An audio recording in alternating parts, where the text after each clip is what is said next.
Puji nama Tuhan, Shalom Bapak Ibu yang Tuhan Yesus kasihi dimanapun berada saat ini.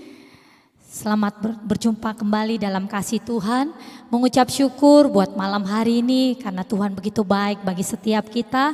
Kita masih ada hari ini, itu semua karena anugerah Tuhan. Mari sebelum kita memulai ibadah kita mau satukan hati kita mau berdoa. Bapa, kami mengucap syukur buat malam hari ini, buat kasih setia Tuhan, anugerah Tuhan yang besar dalam kehidupan kami. Kami bersyukur Tuhan kalau kami bisa melewati tahun 2021 dan kami boleh ada di tahun 2002 saat ini Tuhan. Di hari yang ke-6 kami percaya Tuhan, itu semua karena kemurahan Tuhan atas hidup kami. Terima kasih untuk kesempatan yang Tuhan masih berikan bagi kami. Kalau malam hari ini kami boleh bersama-sama berkumpul sekalipun hanya lewat online. Tapi kami percaya Tuhan tetap hadir di tengah-tengah kami semua. Tuhan hadir di tempat ini, Tuhan hadir juga di setiap rumah, setiap sidang jemaat-Mu yang ada. Terima kasih Tuhan, terima kasih urapi kami semua, setiap mereka yang mendengarkan Tuhan, pesan Tuhan malam hari ini, biarlah mereka boleh dikuatkan, iman mereka semakin diteguhkan Tuhan. Terima kasih Tuhan, terima kasih, berbicaralah Tuhan malam hari ini, kami buka hati kami siap mendengarkan kebenaran firman-Mu. Di dalam nama Tuhan Yesus, kami sambut firman Tuhan dengan ucapan syukur. Haleluya, amin. Puji nama Tuhan, tidak ada kata terlambat untuk saya ucapkan selamat Natal, selamat Tahun Baru bagi kita semua, bagi Bapak Ibu dimanapun berada saat ini yang menyaksikan tayangan ini. Biarlah kasih dan anugerah Tuhan senantiasa menyertai kita di sepanjang tahun ini. Apapun yang akan kita lakukan, apapun yang akan kita rencanakan, mari kita mau melibatkan Tuhan dalam segala hal. Biarlah Tuhan sendiri yang akan memberkati seluruh apa yang kita lakukan. Kalau disuruh kesaksian ya, apa sih yang kita sudah alami, kebaikan Tuhan yang kita sudah terima sepanjang tahun kemarin. Mungkin tidak cukup waktunya untuk kita boleh menceritakan terlalu banyak kebaikan Tuhan yang kita bisa lihat. Mungkin suka duka yang kita alami, kita boleh lewati, tetapi kita juga percaya Tuhan tetap menyertai, Tuhan tetap melindungi setiap kita. Malam hari ini kita akan sama-sama belajar satu kebenaran firman Tuhan. Doa daripada seorang abdi Allah yang mungkin sudah tidak asing lagi kita dengar. Dia adalah Musa. Kita akan baca di Mazmur pasal yang ke-90. Ayat yang pertama sampai ayat yang ke-12. Tema firman Tuhan malam hari ini saya beri judul Hati yang Bijaksana. Mazmur 90 ayat yang pertama sampai ayat yang ke-12. Saya akan bacakan buat Bapak Ibu sekalian. Bapak Ibu boleh menyimaknya. Demikian bunyi firman Tuhan. Doa Musa abdi Allah. Tuhan, Engkaulah tempat perteduhan kami turun-temurun. Sebelum gunung-gunung dilahirkan dan bumi dan dunia diperanakkan, bahkan dari selama-lamanya sampai selama-lamanya Engkaulah Allah. Engkau mengembalikan manusia kepada debu dan berkata, kembalilah hai anak-anak manusia, sebab di matamu 1000 tahun sama seperti hari kemarin. Apabila berlalu atau seperti seperti suatu giliran jaga di waktu malam. Engkau menghanyutkan manusia, mereka seperti mimpi, seperti rumput yang tumbuh. Di waktu pagi berkembang dan bertumbuh, di waktu petang lisut dan layu. Sungguh kami habis lenyap karena murka-Mu, karena kehangatan amarah-Mu kami terkejut. Engkau menaruh kesalahan kami di hadapan-Mu dan dosa kami yang tersembunyi dalam cahaya wajah-Mu. Sungguh segala hari kami berlalu karena gemas-Mu. Kami menghabiskan tahun-tahun kami seperti keluh. Masa hidup kami 70 tahun dan jika kami kuat 80 tahun. Dan kebanggaannya adalah kesukaran dan penderitaan. Sebab berlalunya buru-buru dan kami melayang lenyap. Siapakah yang mengenal kekuatan murka-Mu dan takut kepada gemas-Mu? Ajarlah kami menghitung hari-hari kami sedemikian hingga kami beroleh hati yang bijaksana. Ayat mas kita malam hari ini di ayat yang ke-12, saya ulang lagi. Ajarlah kami menghitung hari-hari kami sedemikian hingga kami beroleh hati yang bijaksana. Puji nama Tuhan. Tuhan kita itu Tuhan yang luar biasa. Mazmur 90 mengajarkan kita tentang doa Musa. Musa, kita tahu bahwa Musa adalah seorang abdi Allah. Dia dipilih Tuhan untuk membawa bangsa Israel keluar dari tanah Mesir, tempat perbudakan. Kalau kita lihat latar belakang Musa, sebelumnya Musa itu adalah seorang pelarian. Tetapi karena Tuhan memilih Musa, Tuhan sendiri yang memanggil Musa, dan Tuhan menyertai Musa dalam setiap langkah kehidupannya, sehingga Musa mampu memimpin bangsa ini keluar dari tanah perbudakan dengan penyertaan Tuhan sendiri. Apa yang kita bisa pelajari dari doa Musa ini? Musa bukanlah orang yang sempurna, dia pun banyak kekurangan. Kita lihat sekalipun Musa itu bisa membawa bangsa Israel keluar dari tanah perbudakan, tetapi Musa tidak bisa membawa bangsa Israel itu masuk ke tanah perjanjian. Karena apa? Kita bisa baca di Bilangan 20 ayat yang ke-12. Bilangan yang ke-20.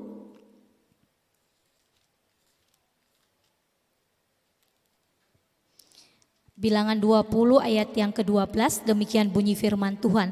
Tetapi Tuhan berfirman kepada Musa dan Harun, karena kamu tidak percaya kepadaku dan tidak menghormati kekudusanku di depan mata orang Israel, itulah sebabnya kamu tidak akan membawa jemaah ini masuk ke negeri yang akan kuberikan kepada mereka. Jadi Musa pun memiliki banyak kekurangan, sekalipun mungkin dia punya hubungan yang intim dengan Tuhan, tetapi di balik semuanya itu tetap karena Musa adalah manusia sama seperti kita yang punya kekurangan, yang punya kelebihan. Jadi kekurangan Musa karena dia tidak menghormati kekudusan Tuhan di hadapan bangsa Israel, sehingga dia tidak boleh membawa bangsa Israel itu masuk ke tanah yang dijanjikan Tuhan. Apa yang bisa kita pelajari dari ayat ini? Malam hari ini kita akan sama-sama belajar doa daripada Musa. Yang pertama yang saya catat di sini bahwa Tuhanlah satu-satunya tempat perlindungan kita. Di ayat yang pertama di situ dikatakan, Tuhan Engkaulah tempat perteduhan kami turun temurun. Perteduhan sama dengan tempat perlindungan. Keadaan dunia saat ini semakin hari kita lihat semakin tidak menentu. Beberapa hari ini kita melihat kembali ada lonjakan COVID, tapi kita tidak perlu takut. Karena kita percaya kita punya Tuhan yang lebih besar dari setiap masalah yang kita hadapi. Karena virus ini tidak hanya melanda bangsa kita. Virus ini hampir semua negara dilanda oleh virus ini. Kalau kita berpikir kemana kita mau pergi, kemana kita mau lari. Sekalipun mungkin kita punya harta yang banyak, harta yang melimpah, itu tidak akan membuat kita bisa kemana-mana. Satu-satunya tempat yang kita bisa tuju yaitu ketika kita datang sama Tuhan, ketika kita dekat dengan Tuhan. Kemana kita bisa mencari perlindungan? Ya kepada Tuhan. Tuhanlah satu-satunya tempat perlindungan kita. Musa mencatat ayat ini sebelum dia meninggal. Di akhir-akhir kehidupan Musa, lewat doanya dia mencatat bahwa dia berkata bahwa hanya Tuhanlah tempat perlindungannya, hanya Tuhanlah tempat perteduhannya. Kita tidak bisa lari kemana-mana.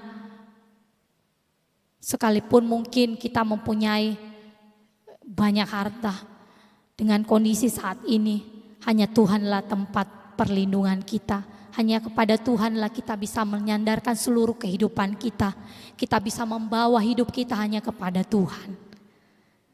Yang kedua, yang saya catat di sini, apa yang bisa kita pelajari dari doa Musa. Yang kedua, waktu Tuhan itu beda dengan waktu kita.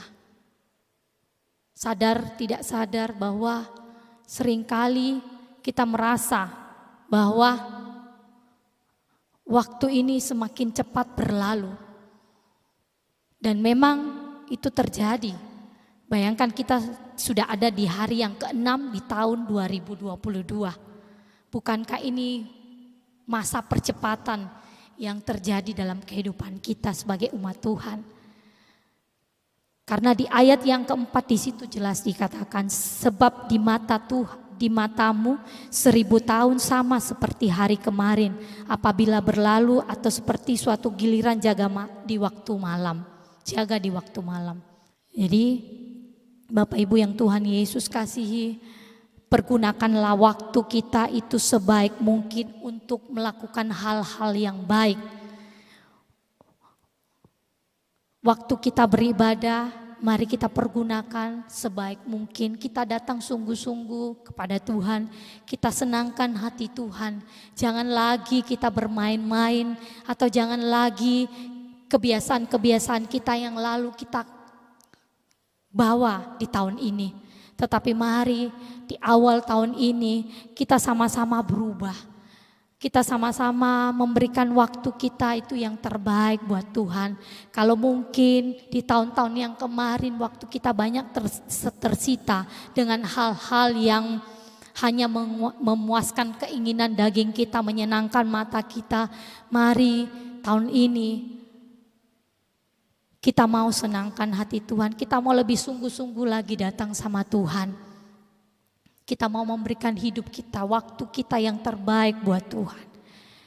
Satu hari itu ada 24 jam. Jangan habiskan waktu kita itu hanya untuk main game, atau nonton film kesukaan kita, atau hobi kita, atau pekerjaan kita. Sehingga untuk Tuhan sudah tidak ada lagi waktunya.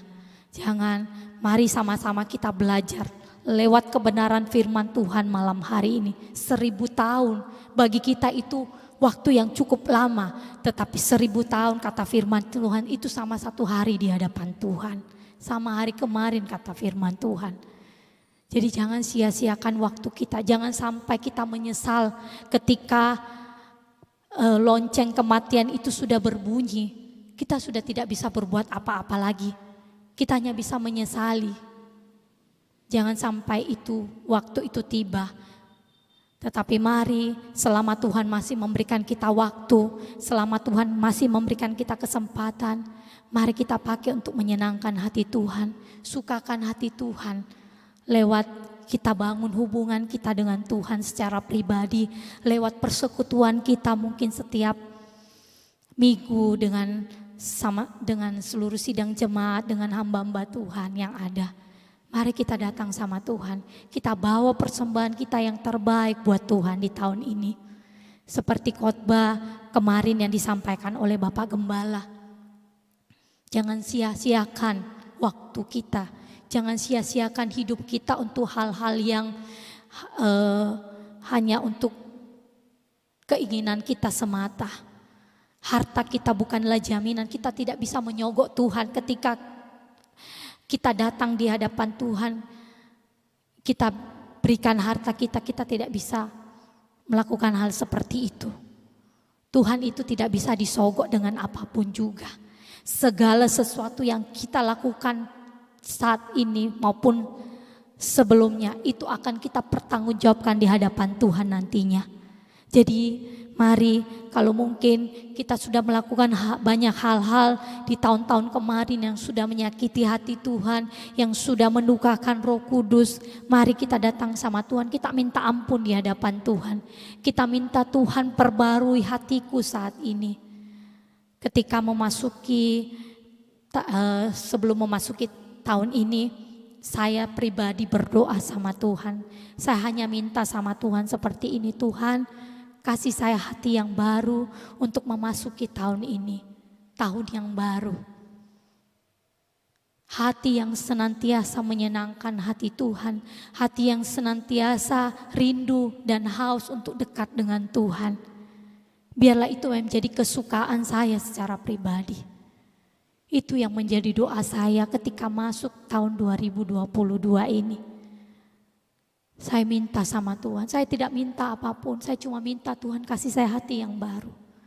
Hati yang mengasihi Tuhan, hati yang sungguh-sungguh melekat kepada Tuhan. Karena sudah banyak sekali saya melihat campur tangan Tuhan dalam kehidupan saya secara pribadi. Tuhan itu tidak pernah meninggalkan saya. Kasih setia Tuhan, anugerah Tuhan itu besar dalam hidup saya. Kalau tahun kemarin, 2 hari sebelum Sinja itu saya sempat jatuh, terpleset. Ketika saya jatuh, tidak ada orang yang bisa menolong saya waktu itu saya ada di rumah. Saya hanya berteriak, Tuhan tolong saya. Tuhan tolong saya. Hanya itu kata-kata yang keluar dari mulut saya. Pandangan saya mulai gelap. Tapi saya pelan-pelan, saya bangkit. Saya hanya berkata, Tuhan tolong saya. Saya percaya Tuhan sanggup menolong saya. Tidak ada yang bisa menolong saya saat ini. Hanya Tuhan yang bisa menolong saya.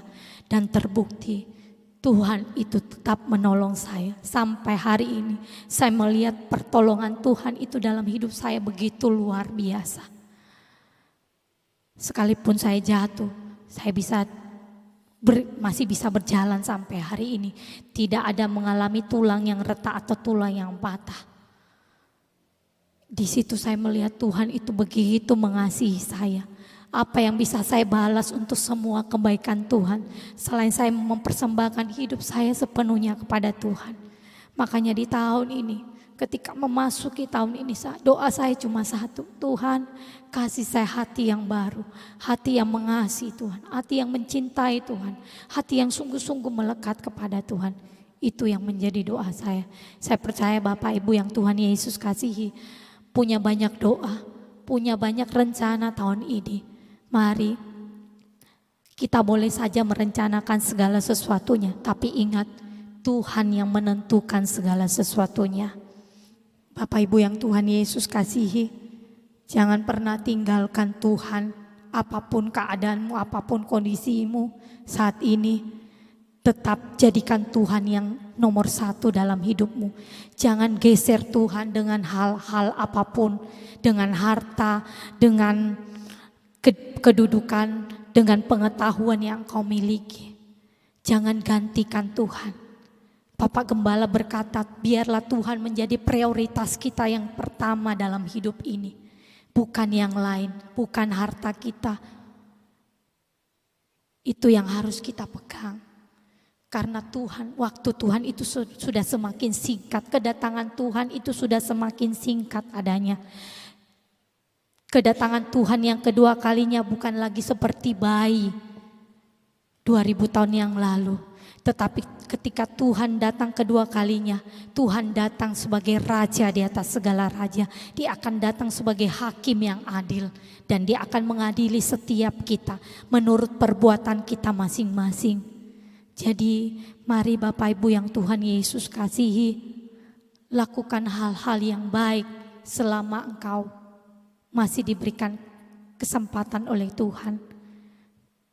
Senangkan hati Tuhan, berbuat sesuatu yang terbaik untuk Tuhan. Biarlah hidup kita boleh menjadi berkat dimanapun kita berada. Yang ketiga, apa yang kita bisa pelajari dari doa Musa? Saya catat di sini, kita bisa lihat di ayat yang ke-10. Masa hidup kami 70 tahun dan jika kami kuat 80 tahun. Dan kebanggaannya adalah kesukaran dan penderitaan sebab berlalunya buru-buru dan kami melayang lenyap. Jadi yang saya catat di sini, apa yang kita bisa pelajari dari doa Musa, hidup kita itu ada batasnya. Kata firman Tuhan jelas, 70 tahun, jika kita kuat itu bisa sampai 80 tahun. Ketika saya merenungkan ayat ini, kalau saya hitung 70 tahun, berarti hidup saya masih ada 29 tahun. Kalau saya hitung 80 tahun, misalkan saya sampai 80 tahun, berarti hidup saya itu masih ada 39 tahun. 39 tahun kalau saya kalikan dengan 365 hari dalam setahun, kalau 39 tahun itu 14.235 saya catat kemarin. Kalau misalkan 29 tahun kali 365 hari itu waktu saya ada 10.585 hari. Jangan sampai hidup kita itu kita sia-siakan. Ingat, kita itu diciptakan dari debu tanah, kata firman Tuhan. Menurut Alkitab, hidup manusia menurut Alkitab seperti uap. Kita bisa lihat di Yakobus pasal yang keempat.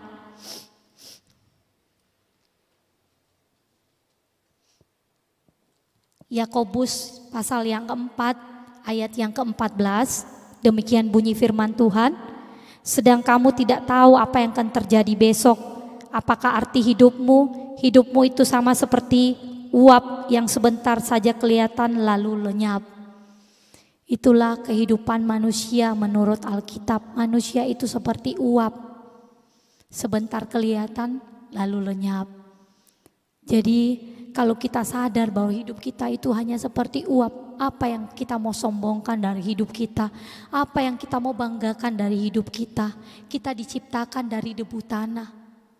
Kalau kita sadar bahwa hidup kita itu seperti uap, apapun yang kita rencanakan saat ini mungkin belum bisa terlaksana di tahun kemarin dan kita tetap merencanakannya, tidak salah. Kita boleh merencanakannya, tetapi ingat, keputusan Tuhanlah yang terjadi atas hidup kita. Jadi mari kita libatkan Tuhan dalam setiap perencanaan kita. Kita mau buka usaha di tahun ini, tidak salah, tidak dosa. Kita mau mungkin sekolah yang lebih tinggi lagi, tidak salah. Itu pun tidak dosa di hadapan Tuhan. Jadi segala sesuatunya kalau kita mau lakukan, mari seperti kata firman Tuhan, libatkan Tuhan. Tanya Tuhan terlebih dahulu, Tuhan apakah ini sesuai dengan kehendak-Mu atau tidak. Jangan sampai itu hanya sesuai dengan keinginan kita saja. Tetapi mari kita mau belajar. Tanya Tuhan, libatkan Tuhan dalam segala sesuatunya. Yang kedua, kata firman Tuhan, hidup manusia itu seperti apa? Kita bisa lihat di 1 Petrus pasal yang pertama ayat yang ke-24. Demikian bunyi firman Tuhan, sebab semua yang hidup adalah seperti rumput dan segala kemuliaannya seperti bunga rumput. Rumput menjadi kering dan bunga gugur. Ternyata kehidupan manusia menurut Alkitab itu seperti rumput yang sebentar kelihatan segar, terus bisa layu dan mati. Itulah kehidupan manusia. Jadi mari Bapak Ibu yang Tuhan Yesus kasihi, sadarilah bahwa kita ini hanyalah seperti rumput yang diciptakan oleh Tuhan. Kita sadar bahwa hidup kita ini adalah anugerah Tuhan. Hidup bukanlah soal berapa banyak harta yang kita miliki atau seberapa tinggi jabatan kita, tetapi apakah kita sudah menjalani hidup ini dengan bijaksana atau tidak. Karena setiap kita akan mempertanggungjawabkan apa yang kita lakukan masing-masing di hadapan Tuhan. Jadi mari kita mau sungguh-sungguh hidup melekat dengan Tuhan.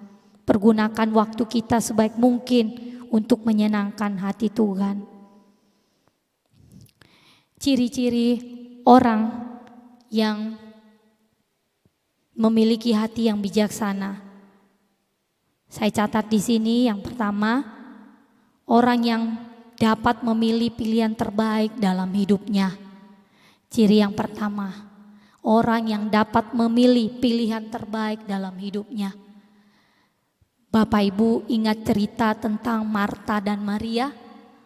Kita bisa baca di Lukas pasal yang ke-10 ayat yang 38 sampai 42. Ketika Yesus dan murid-muridnya ada di suatu kampung, diceritakan di situ, datanglah seorang perempuan menyambut Yesus, namanya Marta. Marta menyambut Yesus. Untuk mereka menyuruh Tuhan Yesus itu masuk ke dalam rumahnya. Ketika Yesus masuk ke rumah Marta, di situ juga ada saudara Marta yang bernama Maria. Maria itu duduk dekat kaki Yesus mendengarkan apa yang Yesus sampaikan. Tetapi kata firman Tuhan, Marta itu sibuk dengan urusannya. Sehingga ketika dia lihat saudaranya itu duduk mendengarkan apa yang disampaikan oleh Tuhan Yesus, Marta datang sama Tuhan. Dia protes, dia ngomong sama Tuhan Yesus, Tuhan, apakah engkau tidak melihat bahwa saudaraku ini tidak menolong, tidak membantu saya? Apa kata Yesus kepada Marta? Marta, Marta, kamu sibuk dengan urusanmu, tetapi Maria sudah memilih yang terbaik dalam hidupnya. Jangan sampai kehidupan kita itu sama seperti Marta. Kita sibuk melayani, kita sibuk bekerja, tetapi kita lupa hubungan kita dengan Tuhan seperti apa. Karena yang Tuhan lihat, yang Tuhan inginkan adalah kehidupan kita, kerohanian kita yang itu hidup dekat dengan Tuhan. Tuhan tidak melarang kita bekerja. Tuhan tidak melarang kita mencari uang di luar. Tuhan tidak melarang kita melayani. Tuhan justru senang kalau kita bekerja. Tetapi jangan sampai pekerjaan kita itu menyita waktu kita, sehingga kita lupa lagi membangun hubungan intim kita dengan Tuhan. Kita tiap hari kasih makan tubuh jasmani kita 1 hari 3 kali. Tetapi kita lupa bahwa tubuh rohani kita juga membutuhkan makanan setiap hari. Bagaimana caranya kita memberi makan kerohanian kita? Yaitu lewat persekutuan kita dengan Tuhan. Lewat doa kita di hadapan Tuhan. Lewat kita merenungkan kebenaran firman Tuhan. Kita baca firman Tuhan setiap hari.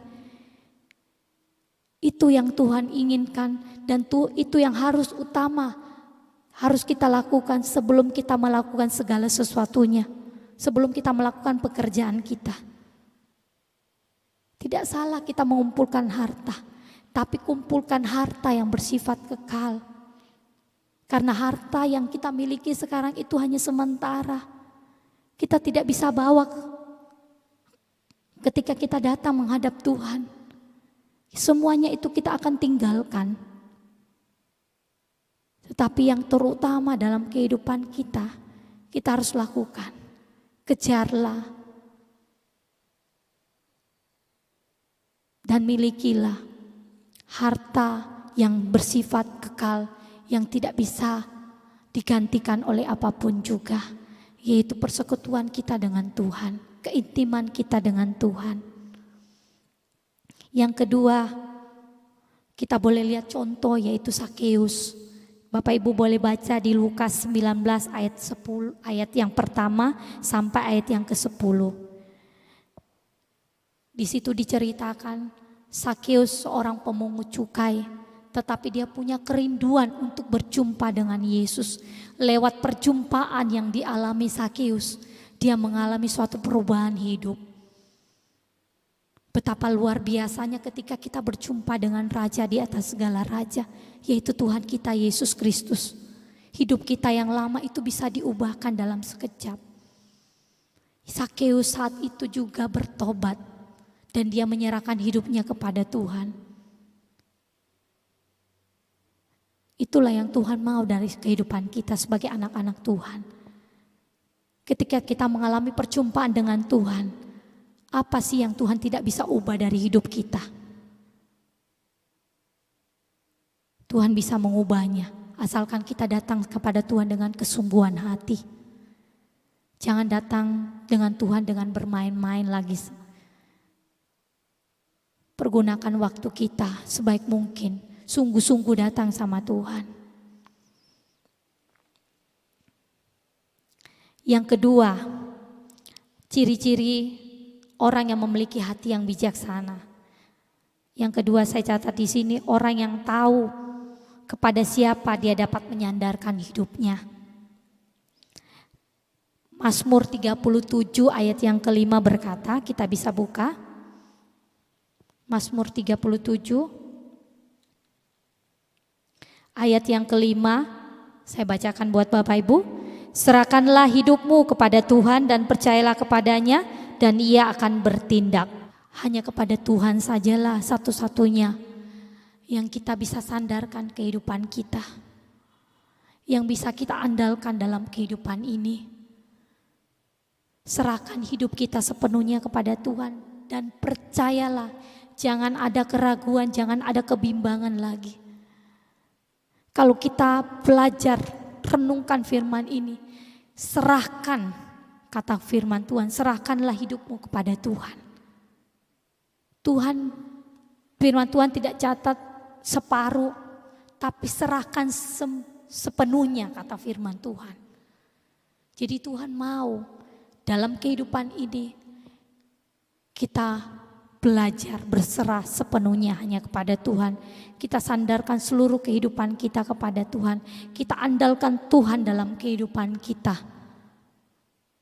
Firman Tuhan jelas berkata, diberkatilah orang yang mengandalkan Tuhan, yang menaruh harapannya kepada Tuhan. Tetapi terkutuklah orang yang mengandalkan manusia dan mengandalkan kekuatannya sendiri.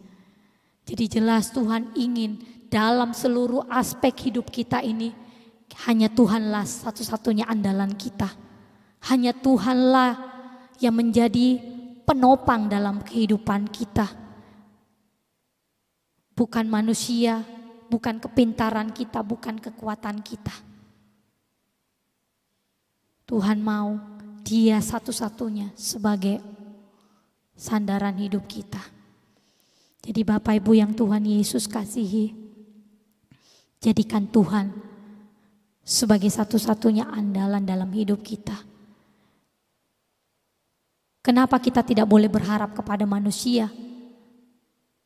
Karena manusia seringkali mengecewakan kita.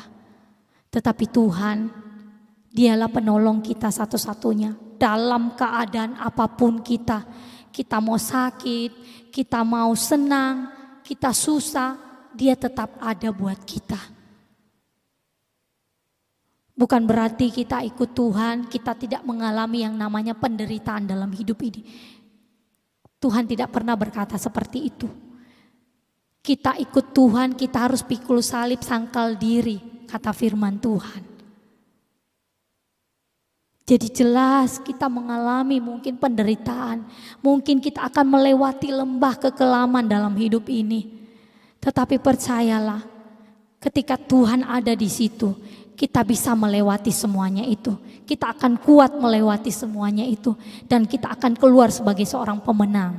Kita sama-sama belajar merenungkan kebenaran firman Tuhan ini. Kita belajar lewat doa yang disampaikan oleh Musa, bahwa hidup manusia itu ada batasnya. Jangan kita mau lagi bermain-main, karena kita tidak pernah tahu apa yang akan terjadi ke depan. 1 jam ke depan ini kita tidak pernah tahu apa yang akan terjadi. Saya pun tidak pernah tahu apa yang akan terjadi. Mungkin bisa jadi ketika selesai saya menyampaikan firman Tuhan ini, Tuhan berkata pulang. Maka saya harus pulang. Berarti tugas saya sudah selesai dan rumah saya sudah jadi di sana. Sehingga Tuhan panggil saya untuk pulang. Kita tidak pernah tahu. Mari, kalau kita tidak pernah tahu apa yang akan terjadi di depan kita, jadikan Tuhan satu-satunya tempat perlindungan kita. Jadikan Tuhan sebagai satu-satunya tempat sandaran kita. Biarlah Tuhan kita jadikan yang terutama dalam hidup kita. Sebelum kita memulai seluruh aktivitas kita, kegiatan kita, mari kita cari Tuhan terlebih dahulu. Senangkan hati Tuhan, puji Dia, sembah Dia. Renungkan firman Tuhan itu siang dan malam. Supaya apa? Supaya kita tidak gampang menyimpang ke kanan dan ke kiri. Puji nama Tuhan, inilah firman Tuhan yang bisa saya sampaikan malam hari ini. Biarlah kita sama-sama belajar di awal tahun ini. Kita minta Tuhan berikan hati yang bijaksana, supaya kita bisa menghitung hari-hari kita, mempergunakan hari-hari kita itu sebaik mungkin. Bukan untuk hal-hal yang menyakiti hati Tuhan, tetapi hal-hal yang menyenangkan hati Tuhan, supaya perkenanan Tuhan itu turun dalam setiap kehidupan kita. Puji nama Tuhan, inilah firman Tuhan yang bisa saya sampaikan. Tuhan Yesus memberkati, mari kita berdoa. Bapa kami yang di surga, Bapa yang kami sembah di dalam nama Tuhan Yesus, terima kasih buat kebenaran firman-Mu Tuhan, yang sudah kami dengar malam hari ini. Biarlah lewat kebenaran firman Tuhan yang sudah disampaikan oleh hamba-Mu ini Tuhan, kami sama-sama boleh belajar, kami boleh mengerti apa yang Tuhan mau dalam setiap kehidupan kami. Berikan kami hati yang bijaksana Tuhan, khususnya untuk mempergunakan hari-hari kami ke depan Tuhan. Biarlah Tuhan Yesus, Engkau yang sendiri akan menuntun setiap langkah kehidupan kami sepanjang tahun ini. Apapun yang akan kami mau kerjakan Tuhan, kami mau belajar melibatkan Tuhan dalam segala hal. Terima kasih Tuhan, terima kasih Roh Kudus. Hamba-Mu berhenti berkata-kata Tuhan, tetapi biarlah kebenaran firman-Mu yang sudah hamba-Mu sampaikan itu boleh termatrai dalam setiap kehidupan kami semua. Terima kasih Tuhan, terima kasih. Hamba berdoa Tuhan buat gereja kami di tempat ini. Biarlah Tuhan, Tuhan pakai gereja-Mu di tempat ini untuk menjadi garam dan terang, untuk menjangkau jiwa-jiwa yang ada di luar sana Tuhan. Jiwa-jiwa yang terhilang, jiwa-jiwa yang tersesat Tuhan. Biarlah ketika mereka melangkahkan kaki mereka ke tempat ini, mereka akan merasakan kehadiran Tuhan. Mereka akan merasakan jamahan Tuhan dan hidup mereka akan diubahkan. Terima kasih Tuhan, terima kasih Roh Kudus. Kami juga berdoa untuk seluruh hamba-hamba Tuhan yang ada di tempat ini, yang melayani Tuhan full time Tuhan. Kami juga berdoa untuk Bapak Gembala kami, Pak Teguh sekeluarga, Ko Budi sekeluarga Tuhan, Ko Sendi sekeluarga, Pak Saputra sekeluarga, Ibu Hana Tuhan. Kami bawa mereka semua ke dalam tangan Tuhan. Kami percaya Tuhan mereka adalah orang-orang yang Tuhan pilih untuk memimpin gereja Tuhan di tempat ini. Tuhan berikan hikmat, kuasa, otoritas-Mu turun dalam seluruh kehidupan mereka, supaya mereka boleh membawa jemaat Tuhan untuk hidup semakin melekat kepada Tuhan. Terima kasih Tuhan, terima kasih Roh Kudus. Kami serahkan semuanya ke dalam tangan Tuhan. Segala kebutuhan, keperluan gereja Tuhan di tempat ini, kami percaya Tuhan sendiri akan mencukupkannya. Terima kasih Bapa, terima kasih Roh Kudus. Tak lupa kami berdoa Tuhan untuk bangsa kami Indonesia. Bangsa kami Indonesia, bangsa yang kami kasihi, bangsa yang kami cintai Tuhan. Kami bersyukur kami ada di bangsa ini Tuhan. Kami bersyukur kalau kami melihat bangsa kami aman, damai, tentram Tuhan. Karena kami percaya Tuhan ada atas bangsa kami Indonesia.